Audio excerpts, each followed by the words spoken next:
नमस्कार, मैं हूं मृत्युंजय कुमार झा और हमारा खास शो बाजार अगले हफ्ते में आपका स्वागत है। और इस खास शो में हम आपको बताते हैं कि हफ्ते का आखिरी कारोबारी दिन मार्केट के लिए कैसा रहा और अगला हफ्ता और खास करके सोमवार का बाजार कैसा रहने वाला है, कहां पर आपको कमाई के मौके मिलेंगे। तो आज आपकी तैयारी कराने के लिए हमारे साथ हैं जी बिजनेस के मैनेजिंग एडिटर अनिल सिंघवी। हमारे साथ एक खास मेहमान है ट्रेड स्विफ्ट ब्रोकिंग के संदीप जैन साहब, और साथ ही मेरी पूरी रिसर्च टीम तैयार है, तैनात है आपको अलग अलग रिसर्च बताने के लिए। आशीष से हम जानेंगे आज का मार्केट कैसा रहा, किस तरह का एक्शन रहा। कुशल से जानेंगे माफ कीजिएगा, कुशल हमें बताएंगे सितंबर सीरीज के ट्रिगर्स क्या हैं, और मानसी बताएंगी अगस्त की ऑटो बिक्री कैसी रहेगी। ये सारी बातें होंगी, लेकिन सबसे पहले आपको बताते हैं कि आज पूरे दिन शेयर मार्केट में किस तरह का कामकाज हुआ है। तो सितंबर सीरीज की दमदार शुरुआत हुई, बैंकिंग शेयरों में जोरदार बाइंग देखने को मिली और बाजार तेजी के साथ बंद हुए। फाइनली सुबह बाजार मजबूती के साथ खुले और पूरे दिन मार्केट का सेंटीमेंट पॉजिटिव बना रहा।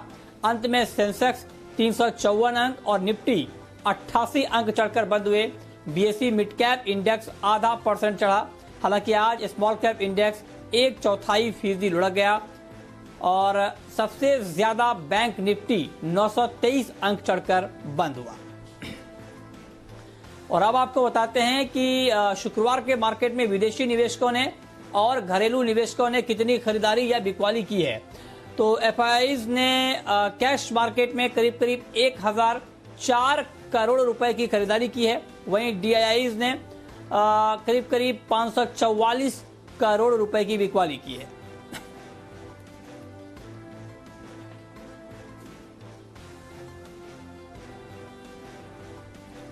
और अब रुक करते हैं आज के बाजार पर एडिटर टेक का, और ये बताने के लिए हमारे मैनेजिंग एडिटर अनिल सिंघवी हमारे साथ जुड़े हैं। सर, बहुत बहुत स्वागत है आपका। आज सितंबर सीरीज की बहुत ही दमदार शुरुआत हुई, इसे आप किस तरह से देखते हैं और इससे क्या संकेत मिल रहे हैं आगे के लिए?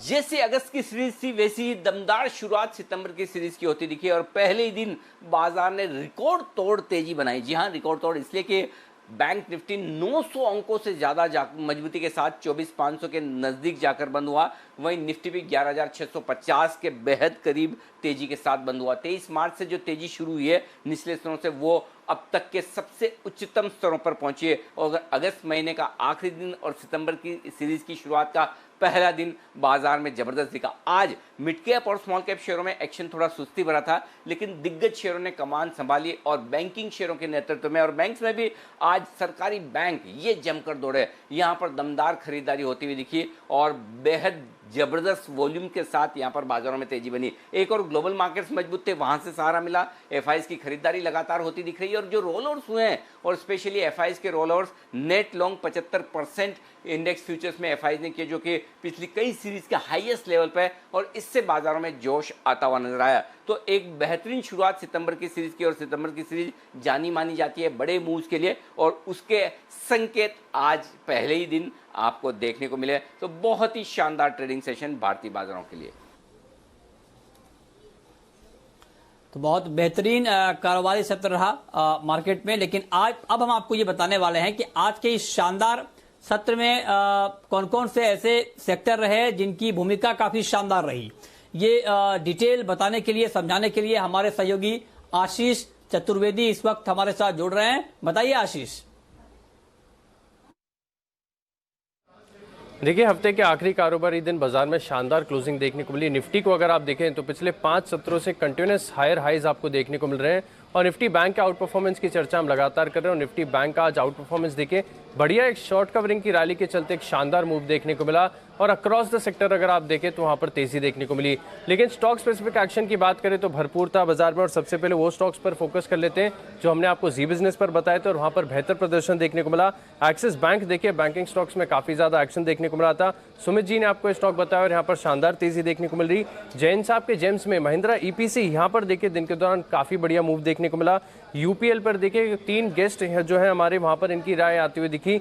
सिमी जी ने बताया था, वागली जी ने बताया, सिद्धार्थ सेडानी ने स्टॉक आपको बताया, और 4 से 5% के मूव दिन के दौरान यहाँ पर देखने को मिले। विशेष के विशेष में श्रीराम ट्रांसपोर्ट फाइनेंस ये स्टॉक आपको बताया गया था, और एनबीएफसी स्टॉक्स में तो आप देखिए कि एक्शन कितना बढ़िया देखने को मिला। सेक्टर स्पेसिफिक एक्शन की अगर आप बात करें तो आज पूरे दिन में फोकस रहे बैंकिंग फाइनेंशियल स्टॉक्स। यहाँ पर देखिए पूरे बाजार में एक आउट परफॉर्मेंस देखा गया, और बैंकिंग स्टॉक्स में आप देखिए सरकारी बैंकों ने पार्टिसिपेट किया, जो प्राइवेट सेक्टर के बैंक्स हैं वहां पर बढ़िया मूव देखने को मिले। सरकारी बैंक्स में अगर आप फोकस करें तो Canara bank, bank of India, bank of Baroda, Punjab national bank, across आप देख लीजिए सब जगह तेजी देखने को मिली। प्राइवेट बैंक्स में इंडसइंड बैंक ने पूरे पैक को आउट परफॉर्म किया, यहाँ पर दिन के दौरान 12 से 13% के मूव्स देखने को मिले। एक्सिस बैंक, फेडरल बैंक में शानदार तेजी देखने को मिली, और आईडीएफसी फर्स्ट बैंक में भी अगर आप देखें तो काफी बढ़िया खरीदारी का रुझान देखने को मिला। एनबीएफसी स्टॉक्स एक्शन में थे Ujjivan financials, Repco home, Equitas holding, LIC housing में अगर आप देखें तो पिछले एक हफ्ते में कंटिन्यूस तेजी देखी जा रही है। लेकिन कुछ सेक्टर्स ऐसे भी थे जहां पर आज अगर आप देखें तो ऊपरी स्तरों से हल्की गिरावट देखने को मिली। मिसाल के तौर पर ऑटो स्टॉक्स, यहाँ पर जो ऑटो बिक्री के आंकड़े आने से पहले आप देखें हीरो मोटो, अशोक लेलैंड, टीवीएस, आयशर गिरावट के साथ बंद हुए। और मेटल स्टॉक्स में भी अगर आप देखें तो अगस्त सीरीज में बहुत बढ़िया प्रदर्शन देखने को मिला था। निफ्टी मेटल इंडेक्स ने करीब 17 से 18% का पॉजिटिव रिटर्न दिया। लेकिन आज के सत्र में अगर आप देखें जो दिग्गज मेटल स्टॉक्स है वहां पर एक सेलिंग प्रेशर देखने को मिला। जिंदल स्टील एंड पावर गिरावट के साथ बंद हुआ। चांदी की कीमतों में जो गिरावट आई इसका असर आपको हिंदुस्तान जिंक के प्राइसेस में देखने को मिला। जेएसडब्ल्यू स्टील पर ब्रोकरेज हाउस की जो नेगेटिव रिपोर्ट आई उसका एक असर देखने को मिला। टाटा स्टील गिरावट के साथ बंद हुआ। ठीक है, तो ये डिटेल में आशीष ने बताया कि आज की इस तेजी में किस किस सेक्टर ने पार्टिसिपेट किया और किन खबरों के दम पर किया। अब रुख करते हैं अपने खास मेहमान का, और आज हमारे साथ शो में हैं ट्रेड स्विफ्ट ब्रोकिंग के संदीप जैन साहब। संदीप जी, बहुत बहुत स्वागत है आपका। और मेरा पहला सवाल आपसे यही होगा कि आज जिस तरह से मार्केट में हमने रौनक देखी, इससे क्या संकेत मिल रहे हैं आगे के लिए, और जब अब मंडे को मार्केट ओपन होगा तो मंडे को कहां पर ट्रेड लेना चाहिए इंट्राडे के पॉइंट ऑफ व्यू से? बिल्कुल, देखिए मैं एक चीज की तो दाद देनी पड़ेगी कि बैंक निफ्टी में अगर जिस तरीके से अनिल जी ने और बोला था कि यहां से जम के खरीदना चाहिए, अगर शॉर्ट वाले तो कट जाना चाहिए। मुझे याद है वो कॉशन जो है मतलब 21,600 से भी हुआ था, फिर 22,500 हुआ था, फिर आज देखिए जिस तरीके की बड़ी रैली आई है। तो बैंकिंग पिछड़ा हुआ था, निफ्टी भी चल रहा है और बैंक्स ने कैचअप किया, और बैंक निफ्टी ने आज तो शानदार आउट परफॉर्मेंस दिया है। तो मैं उसी तर्ज पे, जैसा कि पीएसयू बैंक्स में अनिल जी ने बोला भी था कि कैसे स्टॉक्स चल रहे हैं, वैसे ही हमने भी काफी बार अभी इन दिनों में पीएसयू बैंक्स के ऊपर या फिर एनबीएफसी के ऊपर, एचएफसी के ऊपर या फाइनेंशियल सर्विसेज के ऊपर फोकस किया है। और मुझे लगता है आज का दिन तो बेहतरीन था ही, पिछले 2-3 दिन भी थे और आगे आने वाले दिन भी काफी अच्छे रह सकते हैं। उसी तर्ज पे मैंने बैंक ऑफ बड़ौदा अभी भी देखिए 45-46 रुपए से अभी भी कोई बहुत ज्यादा चला नहीं है, 51 रुपए 60 पैसे के लगभग आज की क्लोजिंग है। तो मेरे हिसाब से बैंक ऑफ बड़ौदा को लें, 54 रुपया का टारगेट, 49 रुपए 50 पैसे का स्टॉप लॉस लगाए। ये है इंट्राडे के तौर पे। पीएनबी अच्छा मूव दिया है, एसबीआई अच्छा मूव दे रहा है, बैंक ऑफ इंडिया दे रहा है, तो सारे ही पीएसयू बैंक में बहुत अच्छा मूव था। और अगर आप पोजिशनल के तौर पे देखें तो वहां पे भी जिस तरीके से एलआईसी हाउसिंग का भी जिक्र किया जा रहा था, देखिए कैसे हाउसिंग फाइनेंस कंपनीज अच्छा कर रही हैं, तो मैंने उस तौर पे एक दूसरी कंपनी हाउसिंग फाइनेंस की बहुत बढ़िया, वो है कैनफिन होम्स लिमिटेड। एचडीएफसी ने अच्छा परफॉर्म किया, एलआईसी अच्छा कर रही है, कैनफिन होम भी बहुत बढ़िया टेक्निकली लग रहा है, और मुझे लगता है ये आराम से 387 के लेवल्स अभी हैं और 420 रुपए तक के टारगेट के लिए और 365 का स्टॉप लॉस लगाए। पोजिशनल पिक के तौर पे कैनफिन होम्स एक अच्छा रिटर्न देगी।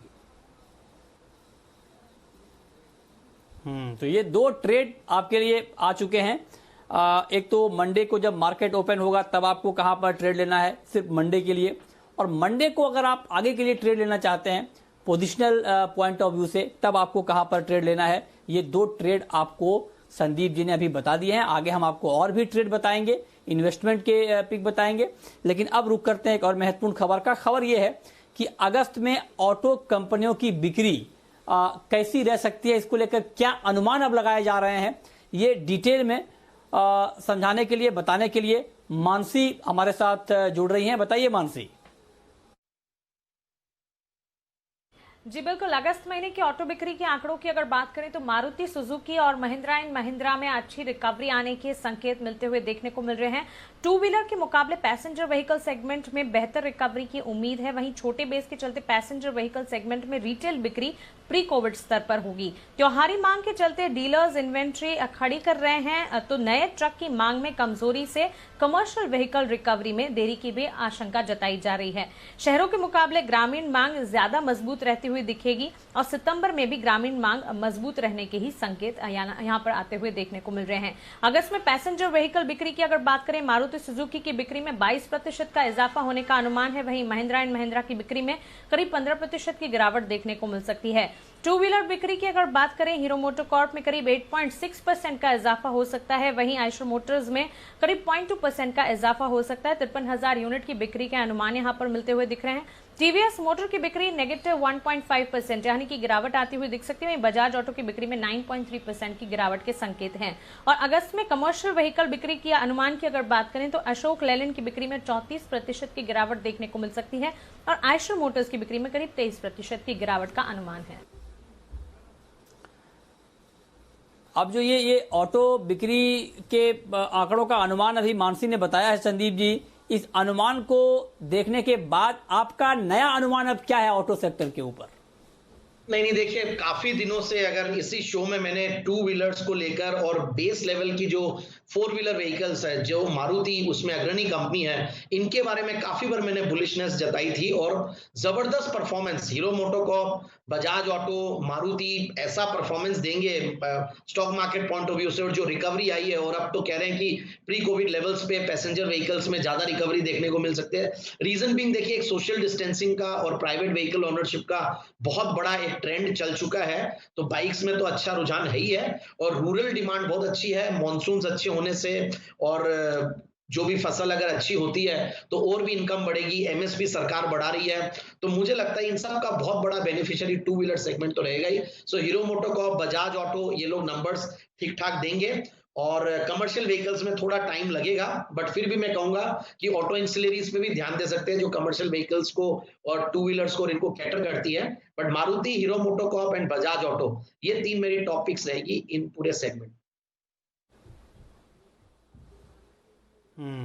ठीक है, तो ये आपकी राय ऑटो सेक्टर के ऊपर। अब आगे बढ़ते हैं और अब हम बात करने जा रहे हैं एक महत्वपूर्ण रिसर्च की, एक महत्वपूर्ण अपडेट की, क्योंकि अब अगस्त का महीना खत्म हो रहा है, तो अब सितंबर का महीना बाजार के लिए कैसा रह सकता है, क्या संकेत सितंबर के महीने के लिए दिख रहे हैं और सितंबर के महीने में बाजार की चाल आखिर हो क्या सकती है, ये डिटेल बताने के लिए हमारे सहयोगी संदीप हमारे साथ जुड़े हैं। संदीप, बताइए।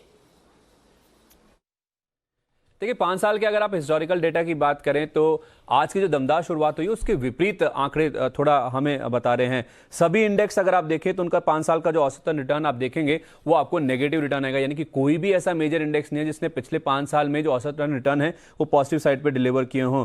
कोई भी ऐसा इंडेक्स नहीं है जिसने हर साल पॉजिटिव रिटर्न डिलीवर किया हो, तो उस लिहाज से देखा जाए काफी खराब महीना रहता है जहां तक मेजर इंडेक्सेस की बात है। अगर आप सितंबर महीने की बात करें, निफ्टी 50, एफएमसीजी और फार्मा इंडेक्स की अगर आप बात करें तो 5 में से 4 बार ऐसा हुआ ये इंडेक्स है जिन्होंने नेगेटिव रिटर्न डिलीवर किए, यानी कि ये इंडेक्स हैं जो कि सबसे ज्यादा मार झेलते हैं जहां तक सितंबर महीने की बात है। और सबसे ज्यादा अगर आप लीडिंग इंडेक्सेस की बात करें तो स्मॉल कैप इंडेक्स एक ऐसा है जिसने सबसे ज्यादा औसतन नेगेटिव रिटर्न डिलीवर किया है, और आईटी इंडेक्स ऐसा है जो कि रिजिलियंट रहा है, इसने सबसे कम नेगेटिव रिटर्न दिया है -0.01% का। तो उस लिहाज से देखा जाए सितंबर का महीना अगर आप देखें औसतन पिछले 5 साल की अगर आप बात करें तो मेजर इंडेक्स है उनके लिए काफी खराब रहता है। तो आप कह रहे हैं कि जो 5 साल का ट्रेंड दिखा रहा है वो ये कि जो मेजर इंडेक्स हैं उसके लिए सितंबर का महीना खराब रहता है। ठीक है, अब हम रुक करते हैं हमारी खास पेशकश का, शर्मा जी के ऑप्शन का।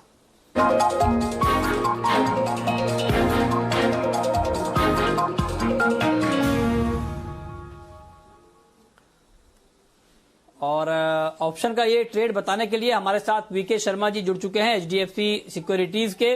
सर, बहुत बहुत स्वागत है आपका। बताइए सर, मंडे को अगस्त महीने का आखिरी कारोबारी दिन आप कह सकते हैं, 31 अगस्त है, तो मंडे को क्या ट्रेड लेना ठीक रहेगा ऑप्शन में? जी, ये एक अच्छा माहौल है, अच्छा समय है और नए सीरीज की जो शुरुआत है हम बहुत ही हल्का कर रहे हैं स्टॉक फीचर्स में। ध्यान रखना चाहिए कि जो हमारे जो स्टॉक फ्यूचर जो बढ़े हैं पिछले महीने के मुकाबले, तो उनमें से मेजॉरिटी तो एक वोडाफोन के नंबर ऑफ शेयर, क्योंकि वो छोटा शेयर है, उसके बढ़ने से हुआ है। तो मार्केट कोई भारी नहीं है। मैं आश्वस्त हूँ सितंबर माह के, और मेरा ये मानना है कि अक्टूबर माह थोड़ा हिस्टोरिकली खराब रहा है सब सारे महीनों में, तो वहां पे थोड़ी मंदी पॉसिबल है, पर ये तो मैं समझता हूँ कि तेजी के रुख ही अपनाना चाहिए। ठीक है जी। अब इसके बाद आगे चलते हैं। तो दो स्टॉक है मेरे पास, बजाज फाइनेंस और अडानी पोर्ट्स, दोनों ही निफ्टी के कॉन्स्टिट्यूएंट्स हैं, बड़े स्टॉक हैं। बजाज फाइनेंस 3 दिन से लगातार एक ही लेवल के आसपास घूम रहा है, थोड़ा मामूली बढ़त आई है, तो यहाँ पे मैं सलाह दे रहा हूँ कि 3700 की कॉल दी जा सकती है। 143 रुपए समथिंग में जो क्लोज हुआ था, स्टॉप लॉस रखें 115 का, टारगेट रखें 190 का, और ध्यान रखें अपना जो स्टॉप लॉस है उसको आप ऊपर बढ़ाते रहें, एक बार स्टॉक ऊपर प्राइस चला जाए तो।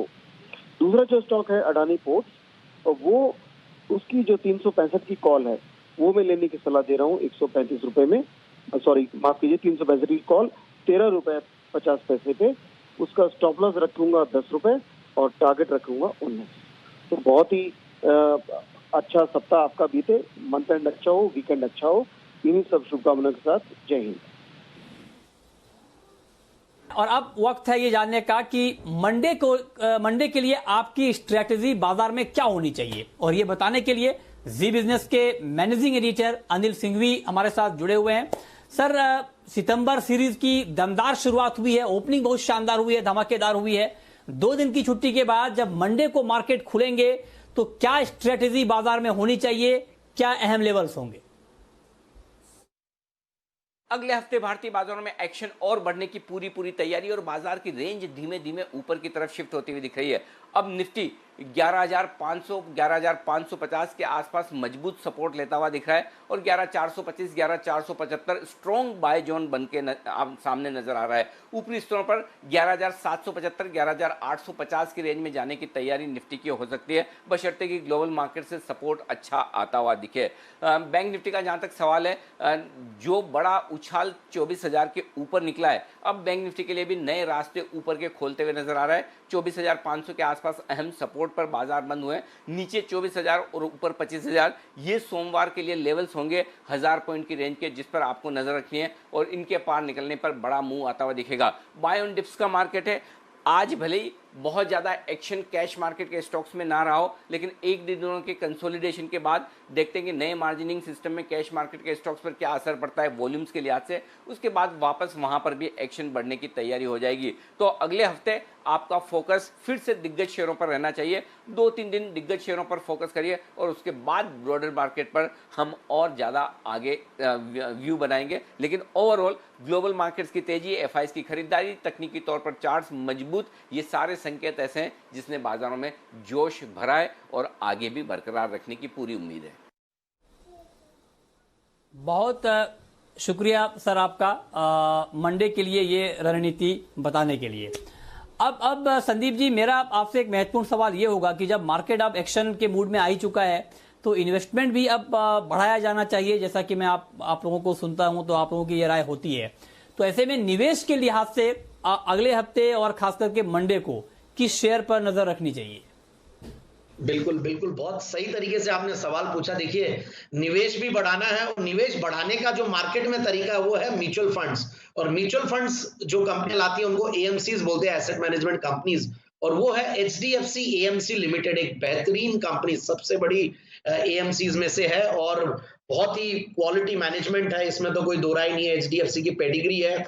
और जो मुझे सबसे बढ़िया चीज जो पिछले कुछ महीनों में इनमें जो दिख रहा है, मतलब हालांकि स्टॉक प्राइस नहीं चल रहा वैसे खराब है, बट एक डाउनसाइड रिस्क बहुत कम लग रही है। पिछले एक शेयर ने सिर्फ 3-4% का पॉजिटिव रिटर्न दिया है, पिछले 6 महीने में -18%। देखिए, मार्केट पिछले कुछ दिनों में बहुत बड़ा मूव दिया, पिछले 3 महीने में बहुत बड़ा मूव दिया, मगर ये अभी भी -5.7 है। बट इस दौरान जो अवेयरनेस लेवल्स बढ़ी है, जो पेनिट्रेशन बढ़ा है इक्विटी मार्केट्स का, और जो डीमैट अकाउंट्स खुले हैं, उन सब का बहुत बड़ा बेनिफिशियरी म्यूचुअल फंड इंडस्ट्री रहेगा। डायरेक्ट डिस्ट्रीब्यूशन, इलेक्ट्रॉनिक ट्रांजैक्शंस मतलब डिजिटल ट्रांजैक्शंस जो डिजिटलाइजेशन हो रहा है, ऑल्टरनेट चैनल्स जैसा कि ये कई वेबसाइट्स आती है आजकल जो रोबो एडवाइजरीज है, ये लोग बहुत अच्छे से रेकमेंड कर रहे हैं। फिर रूरल डिमांड बहुत बढ़ेगी, वहां पे जब इनकम लेवल्स बढ़ती है तो रूरल में पेनिट्रेशन और बढ़ेगा। So overall I am very very bullish on the segment और मुझे बहुत बढ़िया ये लगता है कि एएमसीज अभी भी उतना नहीं चले हैं और एचडीएफसी जैसी जो पिछले साल बहुत बढ़िया लेवल्स पे थी और अभी भी एक हल्के लेवल्स पे है, 2950 का टारगेट और 3050 का दूसरा टारगेट, और इस स्टॉक को बिल्कुल ले। रिटर्न ऑन कैपिटल एम्प्लॉयड बेहतरीन है, रिटर्न ऑन इक्विटी बेहतरीन है, सेल्स ग्रोथ 11-12% की देता है, बट प्रॉफिट की पिछले 3 साल में जो ग्रोथ हो 32% की है। इन सबको देखता हूं तो मुझे बहुत कॉन्फिडेंस आता है इस कंपनी में और बिल्कुल लेना चाहिए, रिस्क रिवॉर्ड रेशियोज बहुत अच्छे हैं। जी, तो ये डिटेल में बहुत विस्तार में संदीप जी ने समझाया कि आपको किस तरह से और कहां पर इन्वेस्टमेंट निवेश करना है। निवेश तो आपको करना ही है, लेकिन रोज का ट्रेड भी लेना है। हमने ब्रेक से पहले भी आपको ऑप्शन का एक ट्रेड बताया, अब आपको एक और ऑप्शन का ट्रेड बताने जा रहे हैं और ये ट्रेड आपको बताएंगे एक्सिस सिक्योरिटीज के राजेश पालविया। राजेश जी, बहुत बहुत स्वागत है आपका। बताइए सर, मंडे को आपके हिसाब से ऑप्शन में कहां पर ट्रेड लिया जाए? गुड इवनिंग मृत्युंजय जी। देखिए, जिस तरीके से आज मार्केट ने क्लोजिंग दी और जिस तरीके से आज निफ्टी बैंक निफ्टी में एक बाइंग इंटरेस्ट देखने को मिला और निफ्टी 11,600 के ऊपर कंफर्टेबली क्लोज हुई है, तो यहाँ से देखिए रुझान तो तेजी का ही है और मार्केट में तेजी का ही मूड बना हुआ रहेगा मंडे को भी, और हमें लगता है कि मंडे को भी मार्केट में पॉजिटिव ट्रेड देखने को मिलेगा। तो हम 11,700 का कॉल ऑप्शन 3 सितंबर एक्सपायरी का बाय करने की सलाह देंगे, जो कि 66 रुपीज के आसपास आज क्लोज हुआ है। इसमें 40 रुपीज का स्टॉप लॉस रख ले और हमें लगता है इस कॉल ऑप्शन के टारगेट 100 रुपए से 110 रुपए तक के आते हुए दिखना चाहिए। तो मार्केट में मूड तेजी का है और 11,750 ये नेक्स्ट पड़ाव है ना, 11,750 से 11,780 ये रेंज तक मार्केट मूव होते हुए दिखना चाहिए। तो ये ऑप्शन में हमें लगता है 100 रुपए से 110 रुपए तक के टारगेट आते हुए दिखना चाहिए। अगर मंडे को स्टॉक की बात करें, जो स्टॉक में हमें पॉजिटिविटी लग रही है और हमें लगता है कि ये स्टॉक एक अच्छा मूव दे सकता है, तो मंडे के लिए जो स्टॉक बाय करना है वो सन फार्मा काफी अट्रैक्टिव लग रहा है। काफी लंबे समय के बाद, एक कंसोलिडेशन के बाद स्टॉक में 550 के ऊपर क्लोज दिया है और एक ब्रेकआउट हुआ है। तो सन फार्मा 555 के आसपास क्लोज हुआ, इसे बाय करना है। 545 के स्टॉप लॉस से इसको बाय करेंगे और हमें लगता है कि सन फार्मा में 575, 585 तक के टारगेट आते हुए दिखना चाहिए मंडे के सेशन में। तो सन फार्मा में बाय करने की सलाह रहेगी। जी, बहुत शुक्रिया राजेश जी आपका, संदीप जी आपका, और साथ ही मेरी पूरी रिसर्च टीम का डिटेल में बताने के लिए कि हफ्ते का आखिरी कारोबारी दिन बाजार के लिए कैसा रहा और इससे आगे के लिए क्या संकेत मिल रहे हैं और अगले हफ्ते का मार्केट और खास करके सोमवार का बाजार कैसा रहने वाला है, आपको कहां पर कमाई के मौके मिलने वाले हैं, ये बताने के लिए बहुत बहुत शुक्रिया आप लोगों का। तो फिलहाल इस बुलेटिन में इतना ही।